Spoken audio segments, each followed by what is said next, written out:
질문에 대한 답변을 살짝 이제 반복하면서 넘어갈 거고요. 이제 고리들은 제가 본명이 고영훈인데 문화예술계에 고영훈이 한 6명 정도가 있어요.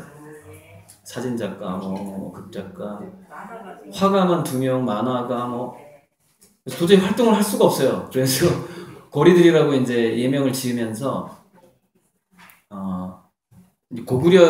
가오리가 이제 그 고구려의 옛 이름이고, 그러니까 또 우리 그 원래 조상들이 고리족이라고 하기도 하고요. 그리고 이제 우리가 환국이라고 할 때 그 환이 한자로 또 고리 환자거든요. 근데 그 고리가 원래 고리가 원래 뭐였냐? 그걸 태양을 상징합니다. 태양, 둥근 태양. 예. 그게 삼조고를 둘러싸고 있는 태양, 이게 고리예요. 그러니까 태양족이죠. 태양족이고. 그래서 그런 어떤 우리가 이제 지금은 영토 싸움하는 시대는 아니고요. 그래서 우리가 이제 문화예술이라든가 과학기술로 경쟁하는 시대인데, 그런 어떤 과거에 예를 들어서 광개토 태왕이라든가, 그 다음에 이제 고대 환국의 그런 어떤 영광이 있잖아요. 우리 민족에. 그래서 제가 당대에 그걸 한번 다시 되찾아보겠다, 이뤄보겠다라는 그런 생각으로 고리들이라고 이름을 지은 거예요. 그러니까 열심히 살 수밖에 없죠. 인생이 짧잖아요. 그 어마어마한 일인데 그런 목표를 가지고 지금 살고 있으니까요. 그래서 지금 상황에서는 그러니까 인공지능, 이제 아까 질문이 그거였거든요. 인공지능이 굉장히 성능은 좋은데 강대국들이 주로 가지고 있고, 그럼 일자리를 빼앗고 가난한 사람을 더 가난하게 만들고 부자는 더 부자로 만들고 하는 그 흐름, 그것이 현실적으로 지금 닥치는 게 아니냐. 근데 이 흐름은요,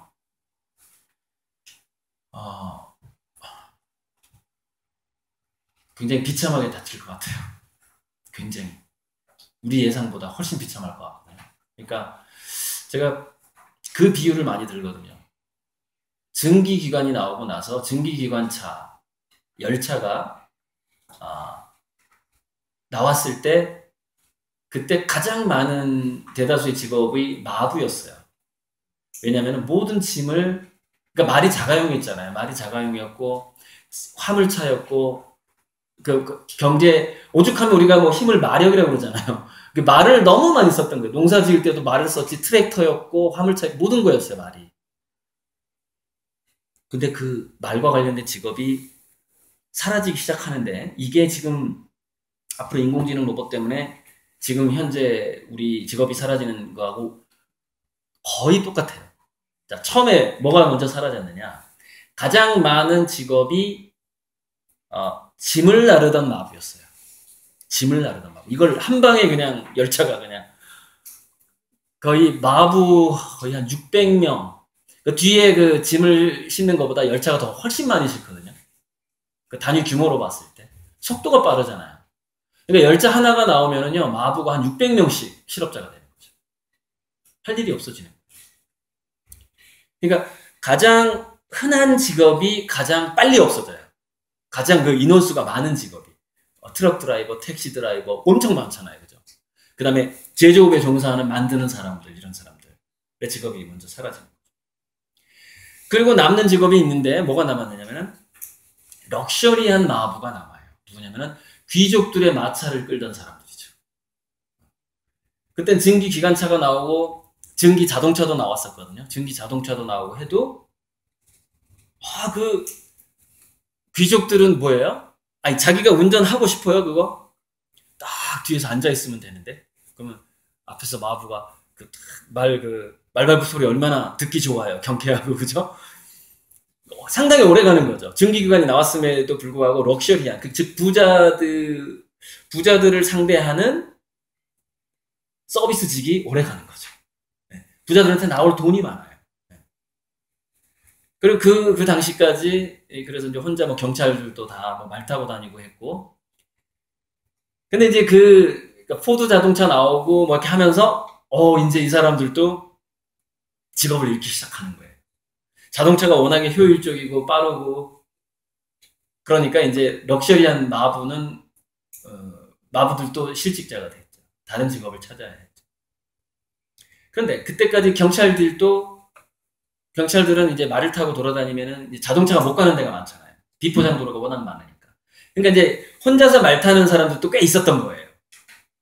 그래서 마지막까지 살아남은 직업이 뭐냐면 말똥 치우는 직업입니다. 말똥 치우는 직업.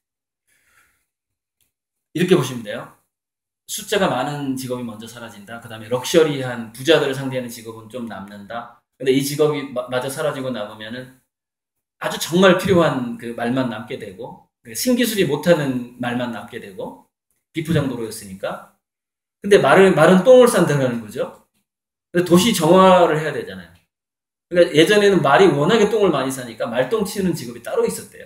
그러니까 지금의 환경미화원이랑 비슷한 거죠. 이 직업이 가장 마지막에 사라졌답니다.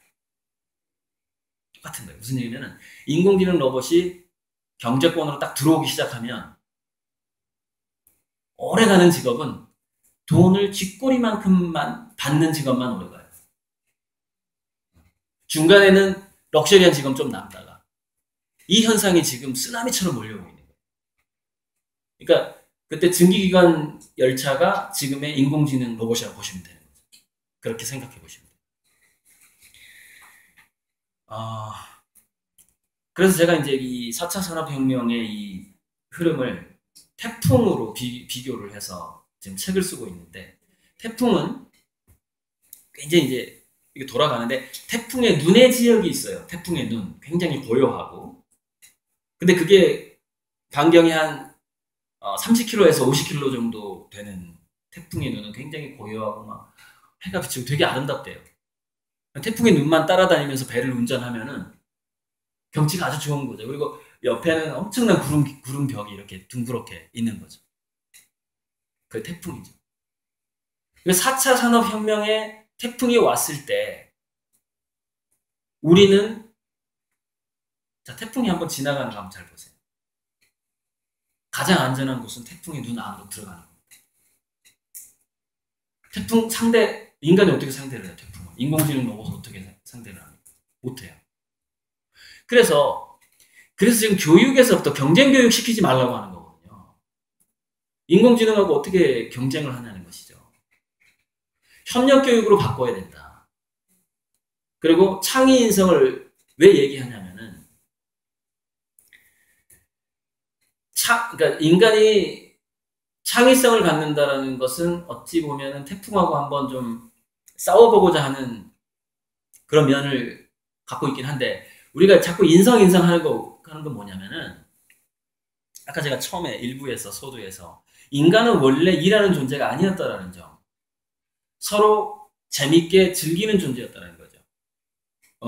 문화적으로 다시 그쪽으로 돌아가고자 하는 그런 어떤 방향성,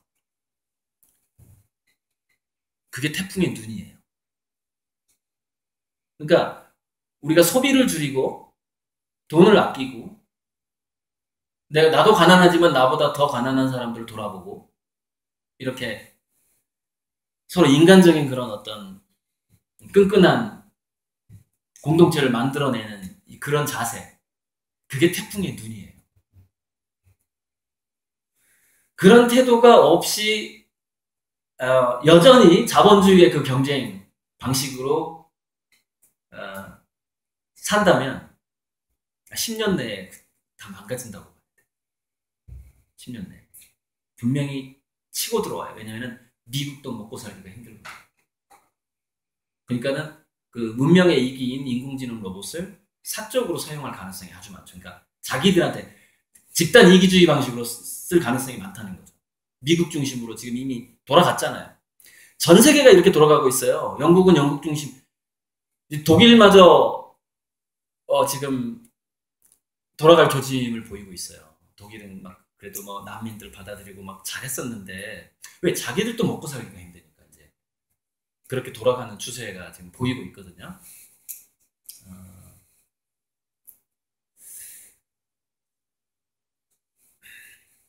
자, 그래서 우리가 다시 이제 인간의 본성, 그러니까 우리가 인문학을 다시 한번 돌아보는 데 있어서 그 우리가 지금 현재 생각하는 인문학은 바로 그 태풍의 눈이라는 거, 4차 산업혁명이라는 태풍의 눈 안으로 들어가는 방법적인 차원에서 인문학이 전 굉장히 중요하다고 봐요.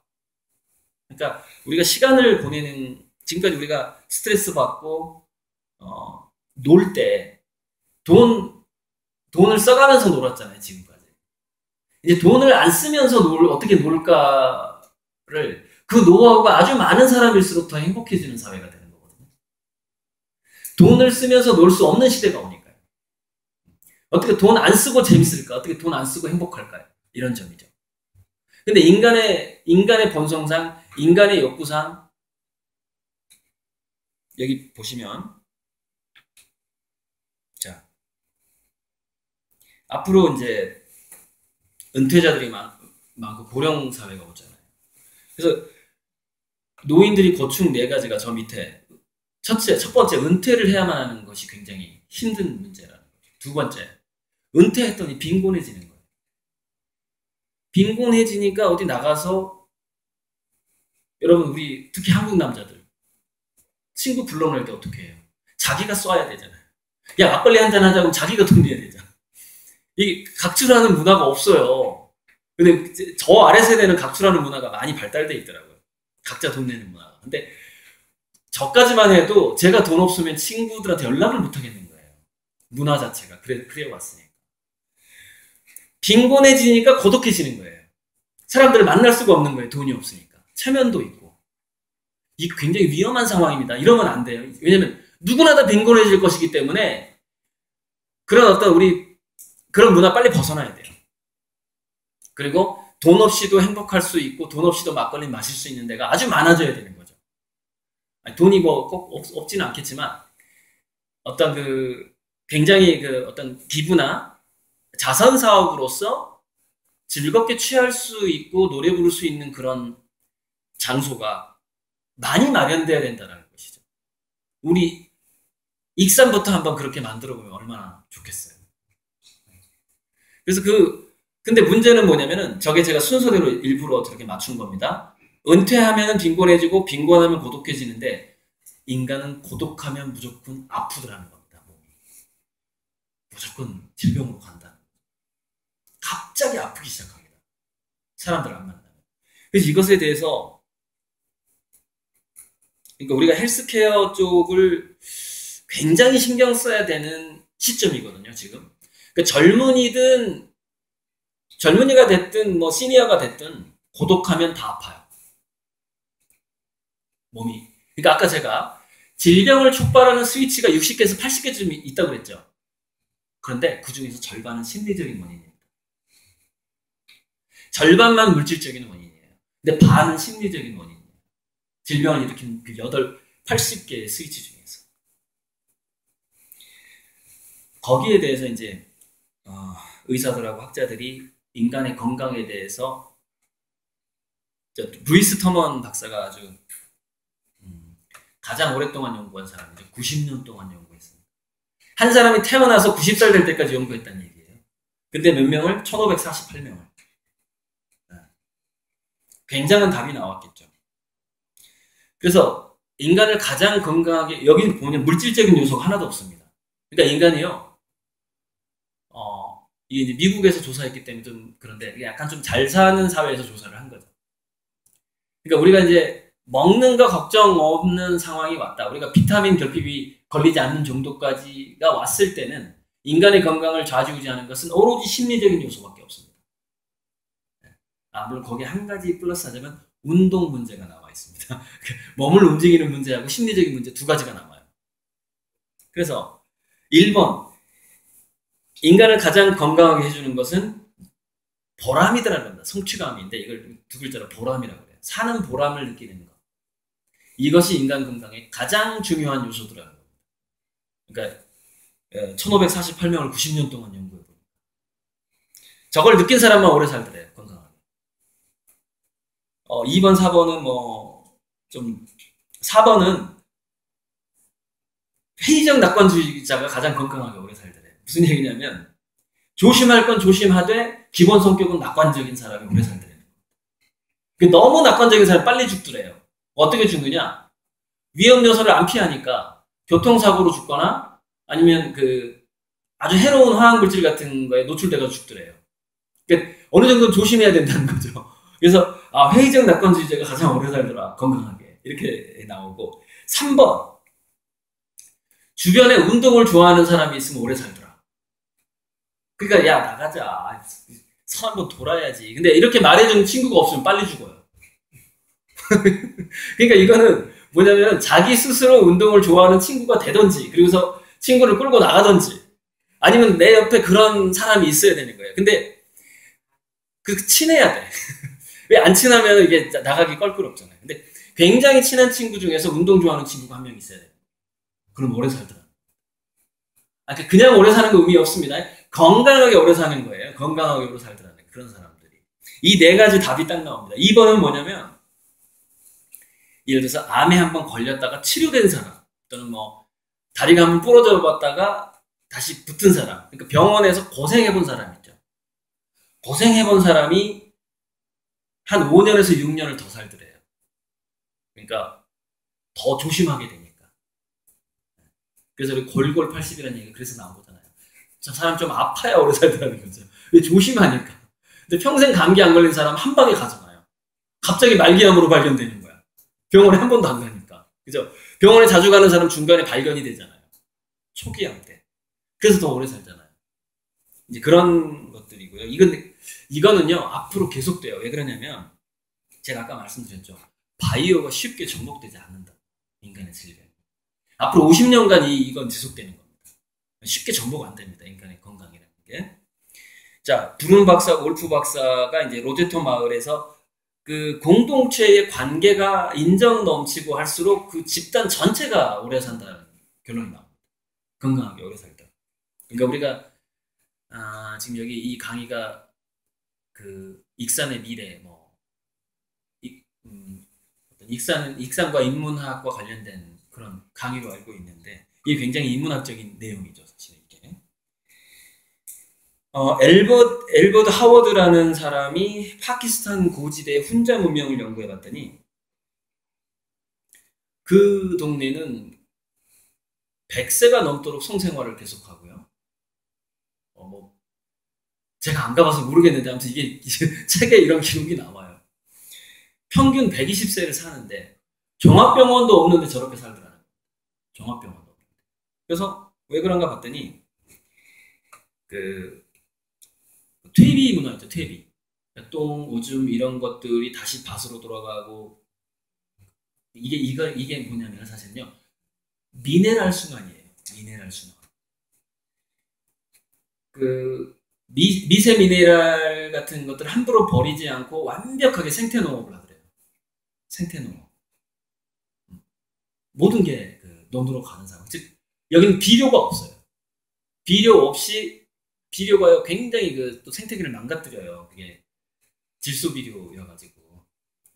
그래서 우리나라 지금 논밭 중에서 건강한 논밭을 찾기가 드물 정도라는 겁니다. 지금 현재 다 일종의 다 농지가 늙어버린 거죠. 농지 자체가 건강하지 않은 거죠. 지금 상황이.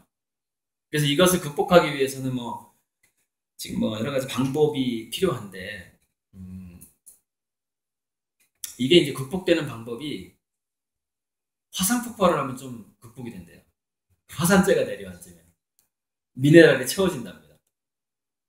화산이 팍 폭발하면서 굉장히 다양한 미네랄들이 대기로 퍼져나가잖아요. 그게 땅으로 이제 가라앉게 돼요. 근데 그러면 안 되잖아요. 근데 백두산이 언제 폭발할지 잘 모르겠어요. 지금 시기가 거의 다가왔거든요. 천년 주기가 돼서. 그러면 이제 북한 사람들은 이제 굶어 죽는 거죠. 농사 안 되거든요. 한번 대규모 화산 터지면은 햇볕이 안 들어와 버리니까 농작물이 잘 안 되거든요. 근데 조금 멀리 있는 지역은 오히려 득을 볼 수가 있어요. 농산물이 더 건강해지는 거예요. 미네랄 때문에. 그래서 지금 과수원에서는요, 바닷물 농법을 쓰거든요. 그러니까 물하고 바닷물을 희석을 해요. 3% 정도로. 그래서 바닷물을 비료를 주듯이 이렇게 과수원에 뿌려줍니다.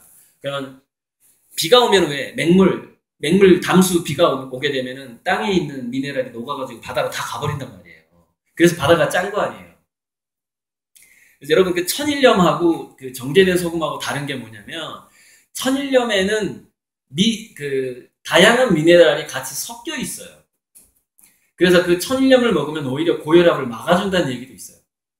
왜? 그 미세 미네랄이 생체 대사를 더 건강하게 만들어주기 때문에 나트륨이 혈압을 올려주는 그 분량하고 미세 미네랄이 우리 몸을 더 건강하게 해주는 분량 자체가 이게 커버가 되는 거죠. 그래서 정말 좋은 천일염을 먹으면은 고혈압을 안 가는 거죠. 그래서 저는 사실 매일 죽염을 조금씩 먹습니다. 아주 그 보라색 죽염을 먹거든요. 특히 이제 공부할 때 머리가 돌아가려면 그 미네랄이 들어와야지 여기서 머리가 돌아가요. 그러니까 공부할 때 탄수화물을 먹는 것보다는 그냥 소금을 먹는 게 나아요. 소금하고 멸치를 먹는 게 낫습니다. 그러니까 아주 장시간 공부할 게 있을 때는 멸치에는 또 소금이 들어있죠. 그냥 멸치 먹는 게 제일 좋대요. 배도 안 고프고 머리도 잘 돌아가고 이렇게 얘기하더라고요. 자, 그래서 평균 130살을 사는 그 고산지대를 가봤더니 이 사람들이 빙하가 녹은 물을 마시더라는 거예요. 근데 그 빙하 속에가 그 빙하의 압력으로 바위를 녹이는데 엄청나게 무거우니까 갈아버리는 거죠. 바위를. 그래서 바위를 갈아버린 물을 먹는 거예요. 그러니까 미네랄이 엄청 풍부한 겁니다. 그 물에. 그래서 굉장히 오래 살더라고요. 근데 이런 연구가 있어요. 비타민이 있는데 비타민 A, B, C, D가 굉장히 중요하다고 그러잖아요. 근데 비타민이 들어왔을 때 그 비타민이 우리 몸에 이롭게 해주는 역할을 해주는 미네랄이 따로 있다는 겁니다. 이게 무슨 얘기냐면 비타민을 아무리 많이 먹어도 미네랄의 그 결핍이 생기면 비타민이 내 몸에 도움이 안 될 수가 있다는 겁니다. 그만큼 미네랄이 아주 기초적이더라고요. 그래서 저는 그 정수기 안 쓰고 그냥 샘물 사다 먹어요. 좀 약간 비용이 더 들더라고요. 예. 여러분 생수 보면 거기 성분표가 나옵니다. 성분표.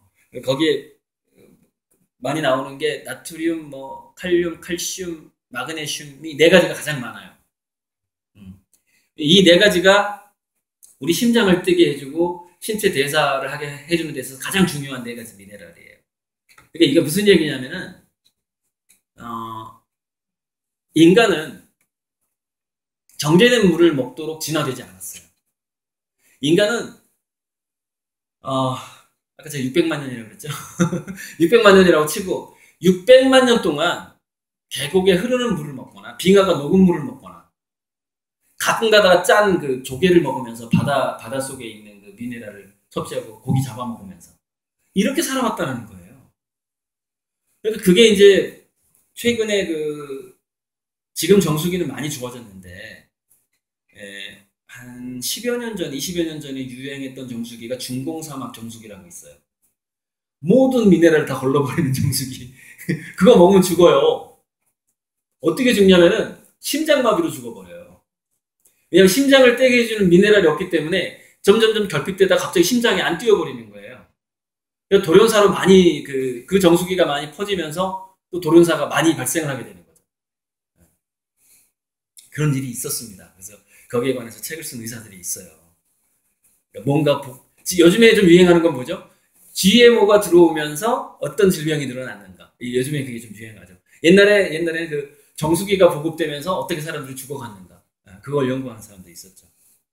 자, 그래서 이게 지금은 이제 과학기술이 워낙에 좋아지고, 영양제, 그 다음에 유산균, 프로바이오틱스가 유산균이 우리 장 속으로 들어갔을 때 면역력을 얼마만큼 높여주고 이런 연구들은 거의 다 끝났어요. 그래서 시중에 좋은 유산균 많이 나와 있고요.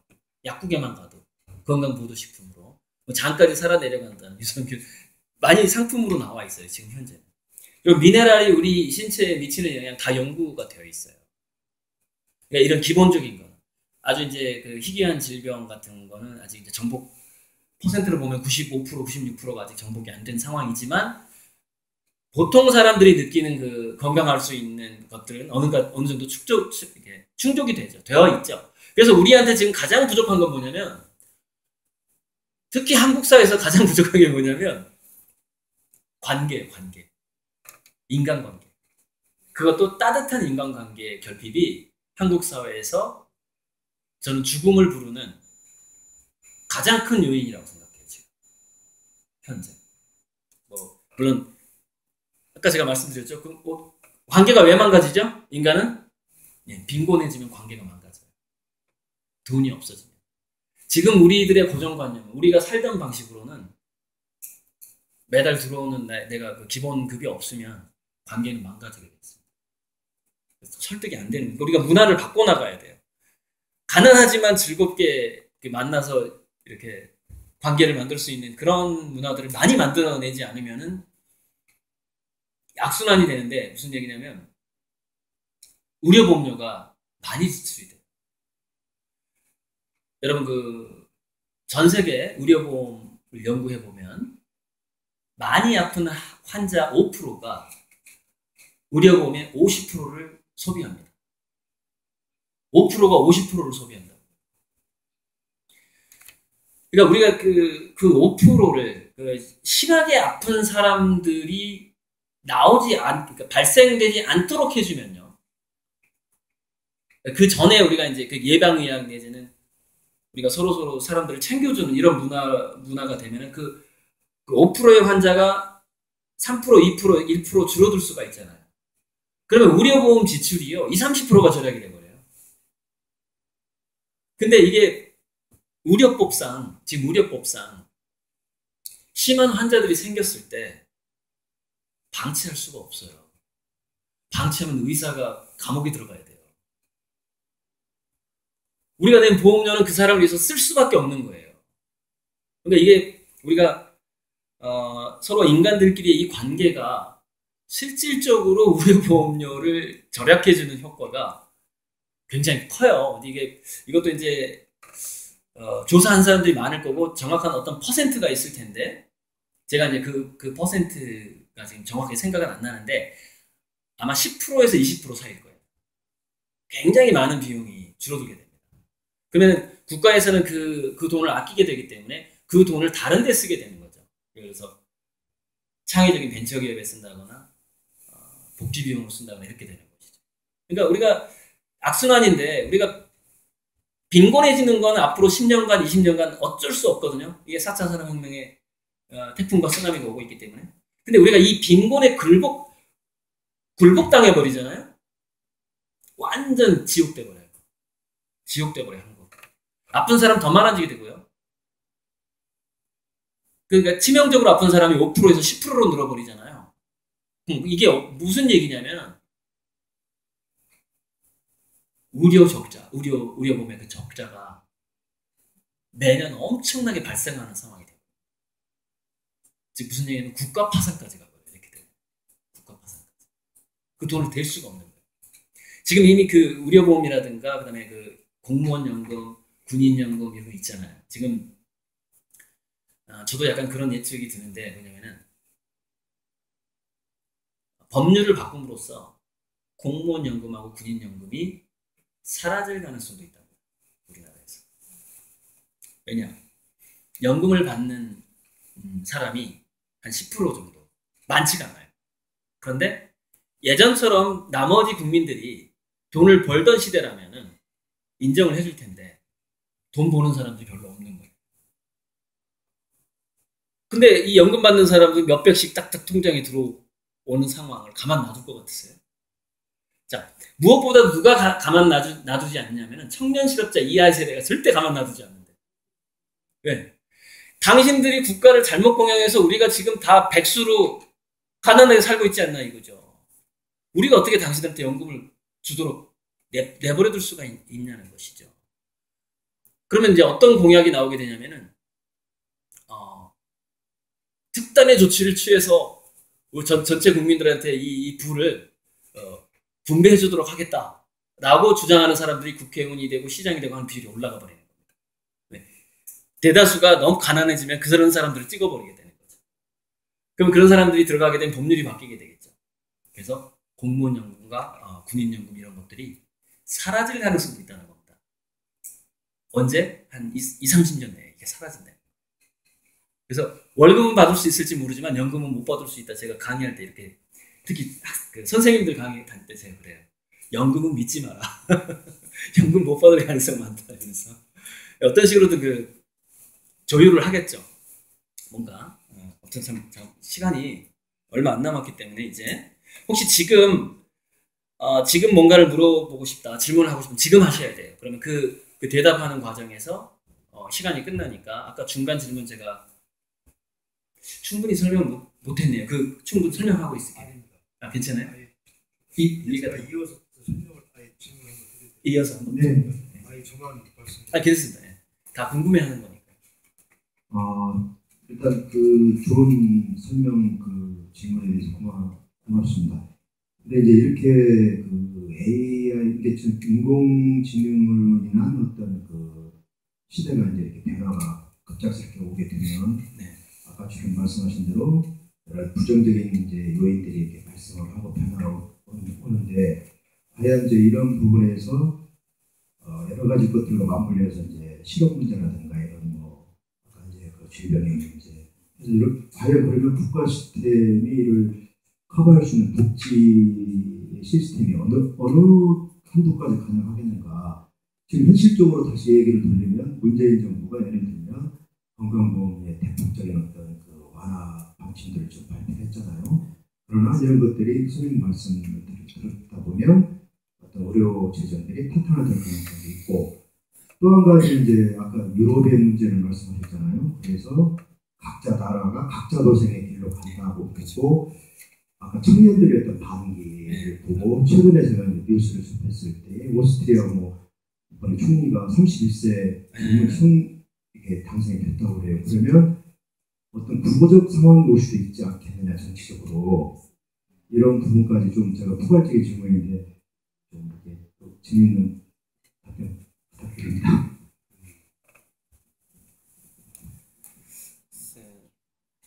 제가 그렇게 잘 대답할 만한 질문은 아닌데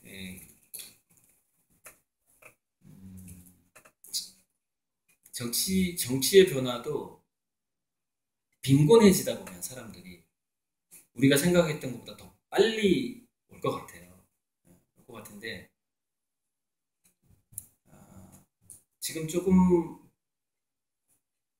지금 정부가 살짝 걱정되는 면은 지금까지 자본주의의 적폐가 이전 그거는 김대중 대통령 때도 있었고 그죠? 노무현 대통령 때도 있었고 어쩔 수 없이 카드를 많이 풀 수밖에 없었고 이런 어떤 나라를 경영하다 보니까 근데 물론 다른 당은 적폐가 말도 못하고 그거는 얘기해봐야 이제 시간이 부족하니까 그러니까 그 적폐가 계속 쌓여왔단 말이죠. 근데 이걸 재수없다고 그러죠. 폭탄 돌리기를 했는데 이게 이번 정권에서 터지게 생긴 거예요. 그러니까 부익부 빈익빈이 계속 해왔던 이런 문제들이 그래서 또다시 국민이 두 표로 갈라질 것 같아요. 왜냐면은 지금 정부가 실패하는 것이 지금까지 그렇게 적폐가 쌓여왔기 때문이고 지금 문재인 정부는 설거지하느라고 정신이 없다. 이렇게 보는 국민들이 있을 거고 아니면 아주 단순하게 생각해버리면은 너 때문이야 이런 국민이 또 생긴단 말이에요. 야 네가 정권 잡으니까 이렇게 됐잖아. 길게 생각 안 하니까. 이렇게 또 나뉘게 되는데 그럼에도 불구하고 차기 대통령까지는 얼마나 어려울지 모르겠지만 또다시 약간 진보 정권이 들어선다는 예측이 많아요. 많은데 그래서 국민 기본금 문제가 이슈가 될 것 같고 그러니까 이재명 씨가 조금 유리해지는 면이 좀 있는 거죠. 왜냐면 먼저 얘기했잖아요. 이게 정치라는 것도요. 뭐냐면은 브랜드예요, 브랜드. 그걸 선점하는 거예요. 어떤 이슈를. 그러면 10년 후, 20년 후에 뭔가 이슈가 터질 만한 걸 먼저 선점을 하면은 이제 이재명 하면 국민기본소득 이게 이제 공식화가 되기 때문에 국민기본급을 원하는 사람이 많아질수록 인기가 올라갈 수밖에 없는 거죠. 그러니까 실업률이 얼마만큼 급속하게 진행되느냐에 따라서 이제 문제가 달라질 텐데 2025년이 어떤 해냐면은 로봇의 가격이 확 떨어지는 해거든요. 근데 지금 2017년이잖아요. 그러니까 앞으로 5년간은 일자리 정책에 대해서 엄청나게 애를 쓰는데 이상하게 해결이 안 되는 상황이 계속 될 것 같거든요. 해결은 안 돼요. 기업은 계속 망해가니까. 그게 내년까지 계속 될 것 같고 내년 중반기부터는 중소기업의 도산이 많아질 것 같고요. 그러다 보면은 국민기본급 이슈가 다시 부상할 것 같아요. 한 1년쯤 후부터. 그래서 질문이 잠깐만. 이런 질문이 분명히 있었는데 또 하나의 포인트가 뭐였죠? 국가 시스템에서 이걸 담보해낼 수 있는. 담보. 그런 이제 실버 세대 노령화되고 네. 결혼을 안고 네네네. 또 뭐 1인 가구가 증가하고 그러면서 실버 세대가 증가하고 네. 이랬을 때 이런 낙관성 이제 일에 대한 낙관성에도 불구하고 현실적인 문제에서 국가는 이걸 국제적인 문제에 대해서 어느 정도 담보해낼 수 있다. 네. 저는 빚을 내서라도 유지를 할 것 같습니다. 좀 더 확대를 해요. 그러니까 국가의 부채는 좀 쌓이겠죠.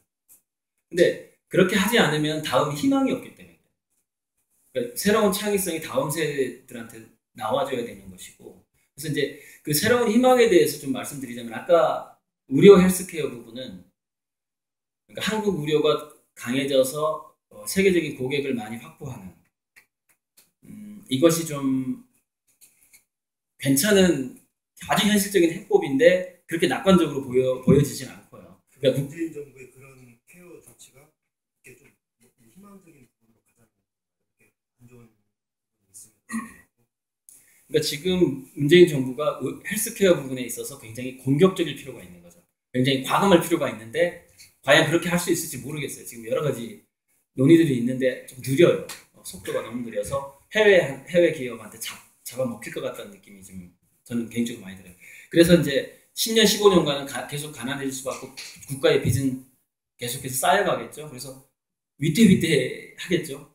근데 여기서 우리가 10년에서 10년 정도만 잘 버티면 아까 5차 산업혁명 얘기가 뭐냐면은 인공지능이 더 발달해버리면 이게 극집반의 상황이 발생하게 돼요. 그러니까 가상현실이라든가 이런 업체들이 돈을 많이 벌 텐데 그 다음에는 가상현실이라든가 인터넷 플랫폼에서 싸이가 전에 굉장히 그 인기를 얻었던 것처럼 문화예술 쪽으로 사람들의 그 심리를 즐겁게 해주는 개인들이 한국에서 많아지게 되면은 그 파괴력은 의료 헬스케어가 전 세계에서 수입을 하는 그 돈보다 더 많아질 수도 있어요. 지금 그래서 아까 제가 바이오주가 올라간다 그랬고 가상현실 게임 올라간다 그랬죠. 엔터테인먼트도 지금 올라갈 겁니다 앞으로. 그래서 지금 생각에 그래서 저는 아주 우리 아이들 교육을 그리고 이제 성인들까지 다 포함해서 가난하지만 즐기는 문화로 빨리 바뀌어야 된다는 거예요. 그러니까 문화예술적으로 즐기는 공연 문화라든가 이런 것들. 그러니까 우리 헬스케어에 지금 희망이 없으니까 그러니까 전 두 군데가 희망이 있다고 지금 현재 보고 있는 거예요. 우리 헬스케어하고 문화예술 쪽입니다. 공연예술 뭐 다 포함해서. 그래서 우리가 세계인들을 즐겁게 해줄 만한 그런 콘텐츠라든가 그런 개개인 그런 그룹들이 한국 내에서 아주 많아지게 된다면은 이 전체 인터넷망을 통해서 한국으로 유입되는 그런 어떤 해외 자본들이 급속하게 늘어날 가능성이 있어요.